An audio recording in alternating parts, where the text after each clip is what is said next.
leader and representative of the United States during World War II.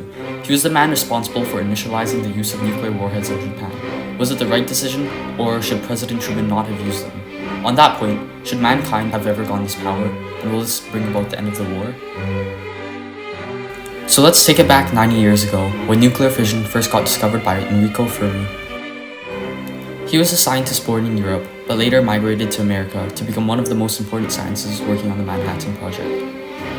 His discovery was revolutionary and allowed for the thoughts of developing a nuclear bomb go from being impossible to being something within our reach. This allowed for the first trial, the Trinity test, to be successful. At this point of time, Germany and the rest of the Axis force in Europe had already been defeated, whilst Japan was fighting on its own in Asia. The president had now been presented with two options: continue fighting through the brutal battle up towards Japan, slowly island hopping and risking the lives of young American men, or use this newly tested weapon of mass destruction in a real battle. Experts made a conservative estimate that the required manpower was about 1 million to invade Japan. They would have to conscript many more people and force them to fight in a war where there was a high possibility of losing their life. Not only that, the casualty rate would be at least 35% of the soldiers fighting. This would be a bloody battle and would leave families at home devastated. On the other hand, if Truman decided to use the 2 nuclear warheads on Japan, they could see hundreds of thousands of casualties, with most being innocent civilians who did no wrong. This would include children, women, and babies. This ethical dilemma wasn't a difficult option for President Truman, deciding on using the latter option. He realized that if he could save the burden on his country, that if he would have to sacrifice the innocent lives of his enemy, the adversaries' lives were not his responsibility. He gave a warning to Japan, saying that they faced prompt and utter destruction if they did not surrender. They did not comply. On August 6, 1945, the uranium bomb Little Boy was deployed on the city of Hiroshima.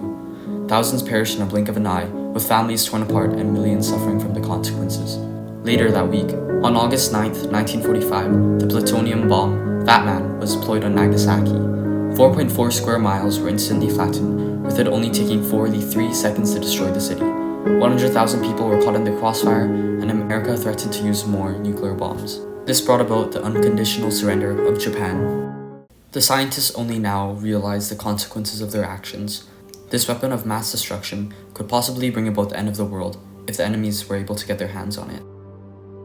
Oppenheimer, the lead scientist of this project, used a quote that would encapsulate his feelings: "Now I am become death, the destroyer of worlds." The German scientists had also been working on nuclear weapons of their own and weren't that far off from completing it.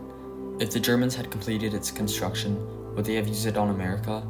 No other country had nuclear weapons at the time, so it allowed for America to achieve peace within the world. However, if they used the same thing today, the result would be very different, with most nations retaliating back with their own nuclear power. However, can the use of nuclear bombs be our salvation? It's allowed for the prevention of most modern conflicts, with all countries knowing about the end results if it's used.